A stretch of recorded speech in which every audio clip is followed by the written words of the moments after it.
The first thing I noticed was that her lipstick was still perfect. That matte red shade she never wore for me. Not even on our anniversary. She stood in the hallway, keys in hand, hair wind-tossed like she'd just stepped out of a music video. And when I asked her if everything was okay, she didn't answer. Just tossed her heels into the corner like she was annoyed the night had ended. "I told you. I was with friends," she said. No hug. No eye contact. Just straight to the bathroom, humming. But the truth is, I already knew. Because at 4:08 a.m., while I was lying on the couch wide-eyed and sweating into the blanket she never liked, a text from a number I didn't recognize lit up my screen. "She's not who you think." And I swear to God, my heart stopped. Not because I didn't believe it, but because some part of me had been waiting for it. I stared at the message. My finger hovered over the screen. Another text arrived, this time with a video. It was shaky, dark, and shot from inside a parked car. There was music in the background, muffled bass, laughter. Then the camera panned, slowly. She was there, my wife, wearing a dress I'd never seen before, wrapped in the arms of a man whose face I didn't recognize, but who touched her like he'd been doing it for years. The video ended with her laughing. Not the fake laugh she gives my mom. Not the work call laugh. A real one. Deep. Intimate. Private. I didn't cry. Not at first. I just sat there, under that ugly crocheted blanket her aunt made us, holding my phone like it was a bomb with the timer already at 0. When she finally walked out of the bathroom, wiping eyeliner smudges from under her eyes, I asked, "Did Kira drive you home?" There was a pause. Half a second. She blinked. "Yeah. Lie number 1. I nodded, pretended to believe her. But I noticed her phone never left her coat pocket. She always used to leave it charging overnight, next to mine. Screen face up, open like her heart used to be. Now it was zipped away, like a secret she hoped I wouldn't find. And the craziest part? I still wanted to believe her. Even after the video. Even after the number. Even after the second message came in that said, "You should check where she was really dropped off." I should have said something. Confronted her. Shown her the video. Demanded answers. But I didn't. I smiled. Said, "I'm glad you're safe." Then locked myself in the guest bathroom and threw up everything I'd eaten the day before. Because I knew. That wasn't just a bad night. It was the night everything shifted. And I wasn't ready for how deep this hole would go. I didn't sleep at all. I just laid there, eyes glued to the cracks in the ceiling like they might rearrange into an answer. Her breathing beside me was steady, peaceful, like she hadn't just lied to my face. Like she hadn't been somewhere else. With someone else. And I kept thinking about that second message. You should check where she was really dropped off. That phrasing. Dropped off. Not where she went. Not where she stayed. Whoever sent that, they knew things. And they weren't guessing. So, at 6:03 a.m., I slipped out of bed, careful not to wake her, and pulled her coat from the chair in the hallway. Her phone wasn't in the pocket anymore. Of course not. But her Uber receipt was still open on the lock screen when I caught a glimpse of it earlier, and I remembered the drop-off address. It wasn't Kira's. It was a hotel. Not even a nice one. Some rundown place with peeling paint and hourly rates. And I know because I drove there. I needed to see it with my own eyes. I parked across the street and just stared at the faded sign through the windshield, half hoping I had imagined it. Half hoping I'd walk in and find her friend Kira stumbling out with a hangover, laughing it off. But no. A couple came out, not Mira. Then another. Still not her. But she had been here. That much I knew. The app doesn't lie. But she does. Back home, she was already up when I walked in. In the kitchen, pretending to scroll through Instagram, like nothing had happened. She asked, "Where'd you go so early?" And I couldn't help it. I laughed. It wasn't a happy laugh. It was that short, broken kind, like when a kid finds out the tooth fairy is a scam and their mom's been stuffing quarters under their pillow. "I needed gas," I said. Another lie. She gave a short, "Huh," and poured her coffee, not asking anything else. She didn't care. Or maybe she was too busy scrambling to keep the lie alive. And then it hit me. She wasn't scared. She didn't act like someone who thought she might get caught. That's what scared me the most. It meant she was confident. Which meant this wasn't the first time. I spent the rest of the day walking around our home like a guest in someone else's house. Every photo on the wall looked staged. The way she laughed at her phone, the way she answered texts with her body turned away, all of it had a bitter aftertaste now. My phone buzzed once that afternoon. Same unknown number. New message. She lied again. "But if you want proof, Ask her what happened to her necklace. Necklace. I racked my brain. She only wore a few. Her gold pendant, her mom's old silver one, and the one I gave her last Christmas. I checked the nightstand. Her jewelry tray. Her travel bag. It wasn't there. I didn't ask her that night. I couldn't. I felt like a puppet whose strings had been cut, but was still trying to stand. I ate dinner with her. We even watched a stupid cooking show. I sat next to her on the couch while she scrolled through her phone and occasionally smirked at things she didn't show me. And all I could think about was that necklace. Where was it? Who had it? Or worse, who gave her something else? Because the woman next to me wasn't just lying. She was somewhere else entirely. And I was the idiot still setting the table for two. That night, I waited until she was asleep again. She does this thing where she tucks her arm under the pillow and exhales twice before slipping out. I watched her for a while, just long enough to ask myself why I was still here. Why I hadn't already said something. Thrown my phone on the bed. Shown her the messages. The video. Demanded the truth. But then I thought, what if she lies again? What if she's already rehearsed the answer? So instead, I did something I hate admitting. I replied to the number. I typed, "What necklace? Where is it?" They answered in seconds. "It's in room 214. Bathroom sink." She took it off before the shower. I swear I stopped breathing. Room 214. The motel on Route 19. The one from the Uber receipt. The shower? No. No, no, no. I wanted to scream. I wanted to punch the wall. Instead, I sat at the edge of the bed, hands shaking, while the love of my life snored softly behind me like she hadn't just detonated my insides. The next morning, I told her I had a warehouse inventory emergency. She barely looked up from her coffee. Said, "Text me if you'll be late." No kiss. No be safe. Just a flick of the wrist and back to scrolling. I drove straight to that motel. Room 214 was empty, already cleaned, the bed stripped. But I went to the front desk. Told them I had dropped something important when I stayed there a few nights ago with my wife. My voice cracked on that word. The guy behind the desk barely looked up from his crossword, but said, "You mean the gold pendant?" He reached under the counter like this happened every day and dropped it into a tiny plastic bag. It was hers. The necklace I gave her. The one with our initials engraved on the back. The one I thought she wore because she loved me. She left it there. She left me there. I sat in my car gripping it in my hand so tightly I left marks on my palm. I don't even remember driving home. I just remember looking at her later that night while she brushed her teeth and wondering, how many other pieces of her had she scattered around places I'd never be allowed to know?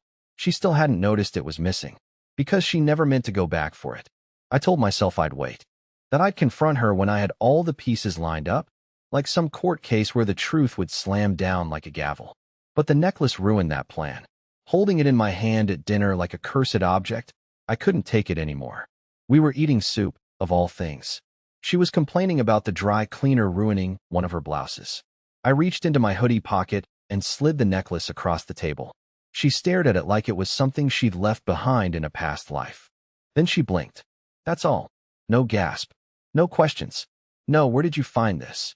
Just a tiny, flickering pause before she went, "Oh, I thought I lost that." I stared at her like she'd just confessed to murder with her mouth full of bread. "You didn't lose it," I said. Another blink. Another breath. Okay. I wanted her to squirm. I needed her to crack, to stumble, to say something that would make me believe I was still married to a human being. But she didn't. She shrugged. Shrugged. Like it was a lost sock. That night, I didn't sleep in our bed.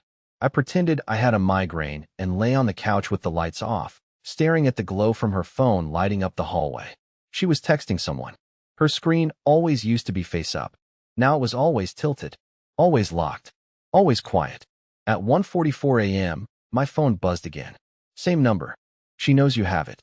She told him. My blood went cold. Him? I stared at the message, not sure if I should scream or laugh or burn the whole house down. She told him? Told him what? That I found her necklace? That I was suspicious? That I was still pathetically holding on, waiting for her to love me back? The text followed up seconds later. "You should see what she left in the glove compartment of his car." I didn't reply. I couldn't. My hands were shaking. My thoughts weren't connecting. I didn't know who this person was. I didn't know if they were helping me or messing with me. But they knew too much. Far too much. I looked down the hallway at the soft light still glowing from under the door of our bedroom. She was in there.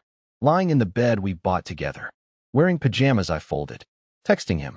And suddenly, I felt like a stranger haunting my own home. She left her bag open that morning, just carelessly tossed on the kitchen stool while she microwaved her coffee. Normally, I wouldn't touch her things. We weren't that couple, or maybe I just liked pretending we weren't. But after everything, after the messages, the necklace, the motel, her silence, I wasn't looking for peace anymore. I was looking for confirmation. I waited until she stepped into the shower, counted the seconds like a criminal. Then I opened the flap of her purse and reached inside. Lipstick, 2 charger cords, her wallet, and a folded piece of receipt paper that felt too deliberate not to be important. I opened it. Gas station. Last Sunday. 1 town over. The timestamp was 2:31 a.m. But what gutted me was the name written at the bottom, Tobias. Not mine. Not a cashier's name either. It was handwritten, ink bleeding a little, like someone wrote it in a rush, or in a moment they wanted to remember. I snapped a picture of it and shoved it back before she got out. My hands were sweating like I'd just robbed a bank. She came into the kitchen 15 minutes later wrapped in a towel, acting like nothing in the world was wrong. Asked if I wanted eggs. I said I'd already eaten. I hadn't. The entire time, I watched her phone like it was a bomb about to go off. When she went to get dressed, I sat alone at the table and whispered the name under my breath. Tobias. It sounded smug. Too confident. Like the name of someone who didn't care if he got caught. And then I realized, it wasn't just a name. It was a clue. One I hadn't been supposed to find. Later that day, when she was out running errands, I messaged the number. Who is Tobias? No reply. Not right away. But 2 hours later, while I was pacing the hallway like some unhinged version of myself, I got a single photo in return. Him, Tobias, leaning against a red Civic, arms crossed, sunglasses on, grinning like he knew everything I didn't. And standing next to him, smiling like she belonged there, was my wife. She wasn't even touching him, but she didn't have to. It was the look on her face that broke me. Not guilt. Not hesitation. Freedom. I didn't confront her right away. That smile haunted me too much. It wasn't the kind of grin you give a coworker. It wasn't the way she smiles at her friends, or even the fake one she gives my mom when we visit. This was different. A quiet, warm curve in the corner of her lips, like her body had stopped pretending for a second and remembered what happiness felt like. And it wasn't with me. That night, I sat across from her at the dinner table and asked about her day. I watched her lie with ease. She said she stopped by the pharmacy, dropped off a return at the post office, and had coffee with Jules.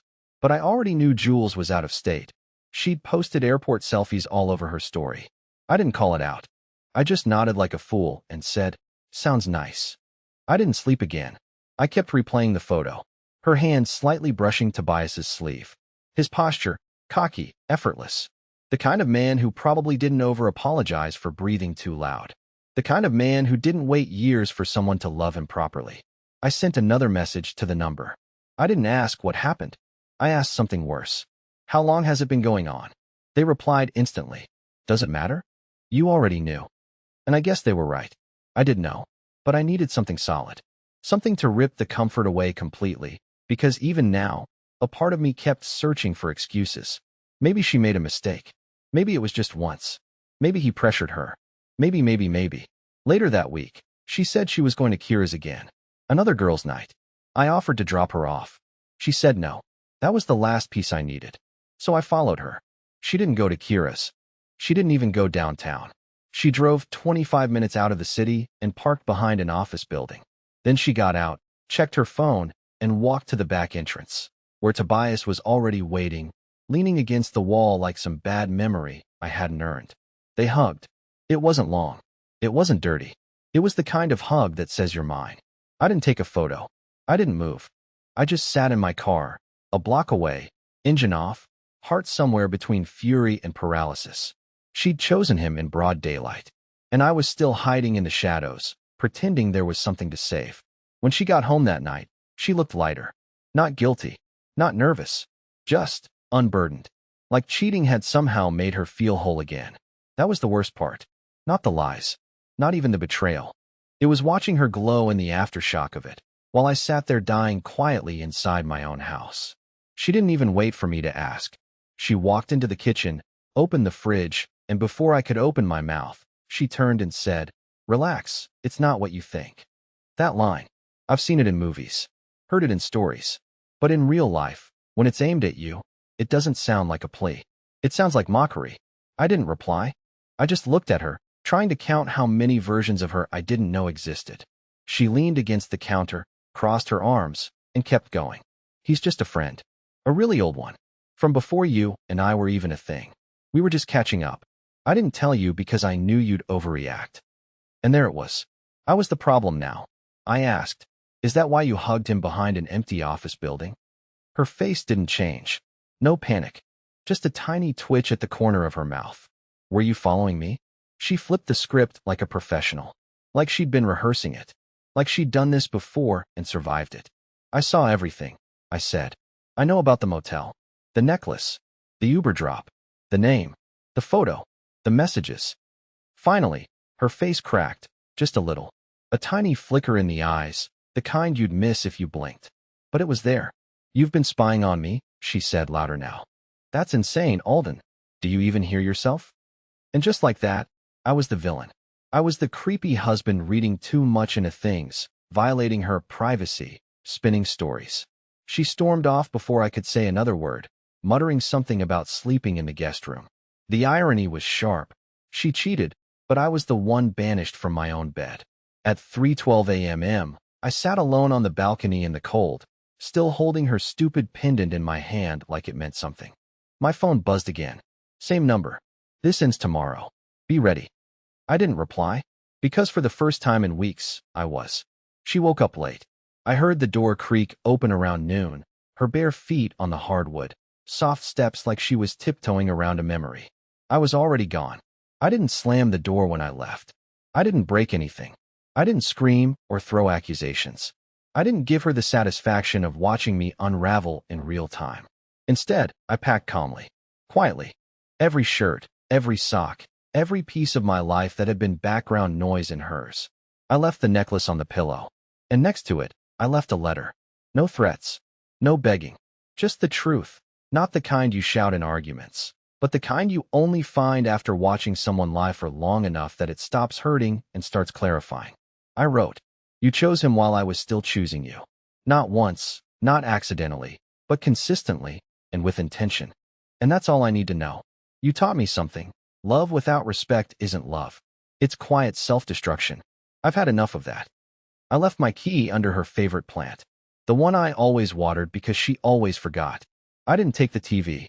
I didn't take the blender she loved. I just took my piece. For the first time in months, I drove without shaking. No GPS. No destination. Just windows down, phone on silent, lungs full of something that almost felt like air again. Later that week, I got a single message from the unknown number. "Glad you finally got out. It wasn't just you." I never replied. I didn't need to know who they were anymore. Whether it was someone on the inside, someone who had also been burned by Tobias, or just a stranger who wanted to see justice done, it didn't matter. What mattered was that I got my closure without giving her the power to write the ending. Now, I sleep. I laugh again, sometimes awkwardly, sometimes too loud, but it's mine. And I'm learning that healing isn't about forgetting what happened. It's about finally accepting that you deserve something better. If you've made it this far, thanks for listening to my mess. And if you've ever been where I was, waiting up at night for a truth that won't come, let me be proof that walking away doesn't mean losing. Sometimes it means finally winning.